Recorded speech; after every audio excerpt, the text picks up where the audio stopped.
नमो नमः साधकों। आज हम इस वीडियो में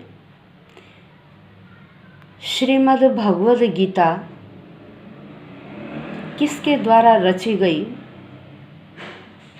और क्यों रची गई उसके बारे में थोड़ी सी चर्चा करेंगे। श्रीमद् भगवद गीता महाभारत जो हमारा प्राचीन ग्रंथ है उसी का एक अंश है। महाभारत के रचयिता महर्षि कृष्ण द्वैपायन वेद व्यास हैं। यह ग्रंथ अर्थात इस ग्रंथ में कौरवों और पांडवों के युद्ध का वर्णन किया गया है। युद्ध स्थल कैसे चुना गया,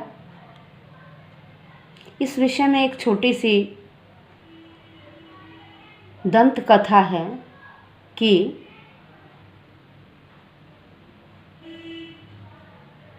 यह कहा गया कि ऐसा स्थान चुनिए जहाँ किसी को किसी से लगाव न हो, अर्थात पिता को भी अपने पुत्र से लगाव न हो। क्षेत्र चुना गया जो आजकल हरियाणा में है, कुरुक्षेत्र। यह स्थान चुना गया। जिसने यह स्थान चुना उन्होंने भ्रमण करते हुए वहाँ यह पाया कि एक किसान खेत में पानी के बहाव को रोकने के लिए उसने उसकी मेंढ पर अपने पुत्र को ही लगा दिया कि किसी तरह से पानी का बहाव रुक जाए। तो जो क्षेत्र देखने के लिए गए थे उन्होंने देखा कि भाई जहाँ एक पिता को अपने पुत्र से इतना लगाव नहीं है, उसे अपनी धरती ज़्यादा प्रिय है, पुत्र के प्रति इतना मोह माया नहीं है, तो उन्होंने इस स्थान को चुन लिया और यहीं पर महाभारत का युद्ध हुआ। युद्ध में दो पक्ष थे, एक कौरव पक्ष और एक पांडव पक्ष। भाई कौरव पक्ष में तो बहुत बड़े बड़े धनुर्धर, कर्ण जैसे महान योद्धा, और पांडवों के तरफ कौन थे? स्वयं श्री कृष्ण भगवान जो अर्जुन का रथ हाँक रहे थे। तो जब युद्ध क्षेत्र में गए तो वहाँ अर्जुन अपने सामने अपने सगे संबंधियों को देखकर कहने लगा, हे श्री कृष्ण, मैं अपने गुरु, पितामह और सगे संबंधी इनके बाणों का प्रत्युत्तर कैसे दूं? तो श्री कृष्ण बार बार समझाते हैं, हे अर्जुन, आप अपने कर्तव्य का पालन कीजिए। यह जो सगे संबंधी हैं, यह तो क्या है, केवल यहीं इसी मर्त्य लोक में है। उसके बाद आपका किससे क्या संबंध है यह कोई नहीं जानता।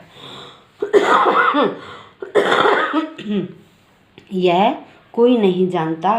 आप इस विचार को त्याग दीजिए कि ये मेरे सगे संबंधी हैं, कुलगुरु हैं। आप अपने कर्तव्य का पालन कीजिए। तो यह जो उपदेश था उस अंश को श्रीमद् भगवत गीता में उद्धृत किया गया है। ठीक है। महाभारत में 18 पर्व हैं और श्रीमद् भगवद गीता में भी 18 अध्याय हैं। 18वें अध्याय का बहुत महात्म्य सुना है कि यदि व्यक्ति प्रतिदिन 18वें अध्याय का पाठ करे तो उस व्यक्ति को आवागमन के चक्कर से छुटकारा मिल जाता है। तो देखिए कितना महात्म्य वाला ग्रंथ है। और विदेशों में भी हमारे इस महाभारत के समान कोई भी ग्रंथ आज तक नहीं लिखा गया है। इसीलिए इस ग्रंथ को विश्व में अद्वितीय ग्रंथ कहा जाता है। ठीक है, तो आइए एक श्लोक।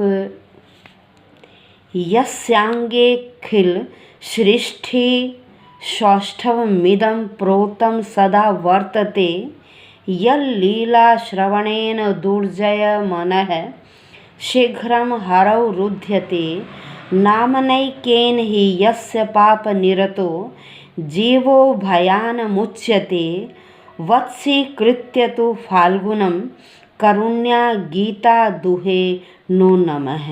तो देखिए इस ग्रंथ में क्या है, कह रहे यस्यांगे, यस्यांगे जिसके, अंगे अंगों में, जिसके अंगों में अखिल सृष्टि सारे संसार का सौष्ठव सौंदर्य, सौष्ठव का मतलब होता है सौंदर्य, इदम इसमें प्रोतम ओत प्रोत है, सदा हमेशा वर्तते है, किसमें, कह रहे जिस भगवान श्री कृष्ण के अंगों में संपूर्ण सृष्टि का सौष्ठव होता है सौंदर्य, प्रोतम वर्तते हमेशा ओत प्रोत है, यत लीला श्रवणेन, यत लीला जिनकी लीला श्रवणेन सुनने मात्र से, जिनकी लीला सुनने मात्र से दुर्जय मन है, दुर्जय मन है, दुर्जय होता है जिसे बड़ी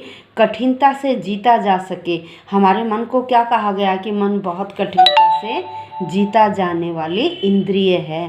तो कह रहे हैं बड़े कठिनता से जीतने वाला मन भी शीघ्रम जल्दी ही हरौ रुध्यते भगवान में लग जाता है, क्योंकि हमारा मन बहुत चंचल है।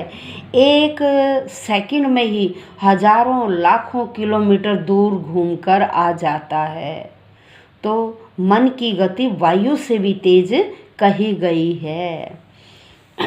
फिर कहा नामने एकेन ही यस्य, यस्य जिसके, एकेन नामेन जिसका, एक बार नाम लेने से ही क्या होता है, पाप निरत है, पाप में लगा हुआ, जो व्यक्ति पापों में लगा हुआ है, यदि वह भी एक बार किसका नाम ले ले, भगवान श्री कृष्ण का नाम ले ले, तो क्या होता है, भयान मुच्यते, वह व्यक्ति भी भय से मुक्त हो जाता है, वह व्यक्ति भी भय से मुक्त हो जाता है।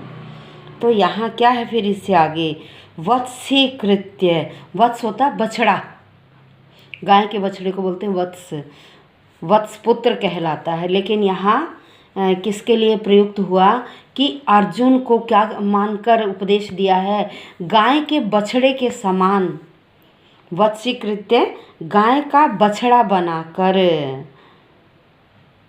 करुण्या दया भरे वचनों से गीता दुहे, गीता रूपी दूध को दुआ है, गीता रूपी ज्ञान को दिया है, किसको, अर्जुन को बछड़ा समझकर उसे गीता रूपी ज्ञान दिया है। तो नो नमः, नह होता है उन्हें, नह का मतलब उन्हें, नमः हम बारंबार नमस्कार करते हैं। तो हम किसे नमस्कार कर रहे हैं, श्री कृष्ण भगवान को, जो सृष्टि के पालक हैं, जिन्होंने अर्जुन को गाय का बछड़ा समझकर गीता रूपी ज्ञान, गीता रूपी ज्ञान, गीता के ज्ञान रूपी दूध को दोहा है। ठीक है, अब क्या है, यह हमारा ग्रंथ विश्व में अद्वितीय है। कैसा है, अद्वितीय। अब तक विश्व में इसके समान कोई भी ग्रंथ नहीं है। और उपदेश देने पर क्या हुआ, अंत में अर्जुन का मोह खत्म हो गया, क्योंकि बार बार उन्हें उपदेश दिया कि अरे आप अपने कर्तव्य को याद कीजिए। हर व्यक्ति का अपना अलग अलग कर्तव्य, धर्म के अनुसार भी और आश्रम के अनुसार। हमारे 4 आश्रम हैं। गृहस्थ सबसे पहले आता है ब्रह्मचर्य आश्रम, फिर आता है गृहस्थ आश्रम, उसके बाद आता है वानप्रस्थ आश्रम और संन्यास आश्रम। हर आश्रम की आयु वेदों के हिसाब से 25-25 वर्ष मानी गई है। सबसे पहला है आपका ब्रह्मचर्य आश्रम। उसके भी अलग कर्तव्य हैं। विद्यार्थी के कर्तव्य क्या हैं कि अपनी पढ़ाई में मन लगाइए, कभी असत्य का आचरण मत कीजिए, हमेशा सत्य का आचरण कीजिए, जो करने योग्य कार्य हैं वही कीजिए। ऐसे ही गृहस्थ धर्म के भी कर्तव्य हैं कि अपने गृहस्थ धर्म को सुचारू रूप से चलाइए। अपने गृहस्थ धर्म को सत्य, आशा और विश्वास पर कायम रखिए। फिर उसके बाद आता है वानप्रस्थ आश्रम। उसका मतलब क्या है कि अब आप अपने जितने भी कार्य हैं अपनी संतान को सौंपकर, अपने जो कर्तव्य हैं बच्चों की शादी इत्यादि करना, उनको करके अब बच्चों के ऊपर कार्यभार सौंपकर धीरे धीरे सांसारिक मोह माया से दूर होते जाइए। फिर एंड में क्या है, संन्यास आश्रम, कि अब बच्चों को सौंप दिया। उसके बाद पहले क्या था कि जंगलों में जाकर तपस्या करते थे, आजकल वैसी व्यवस्था नहीं है, तो घर में रहते हुए ही सब कुछ बच्चों पर छोड़ देना चाहिए। केवल उन्हें समय समय पर यदि वो ज़रूरत समझें तो उन्हें शिक्षा देते रहिए, अच्छे संस्कार देते रहिए, ताकि समाज में उनकी प्रसिद्धि हो, समाज में किसी तरह का रोष उत्पन्न न हो, हर में भाईचारा बंधुत्व की भावना रहे। इस तरह से हमें अपने बच्चों को संस्कारित करना चाहिए।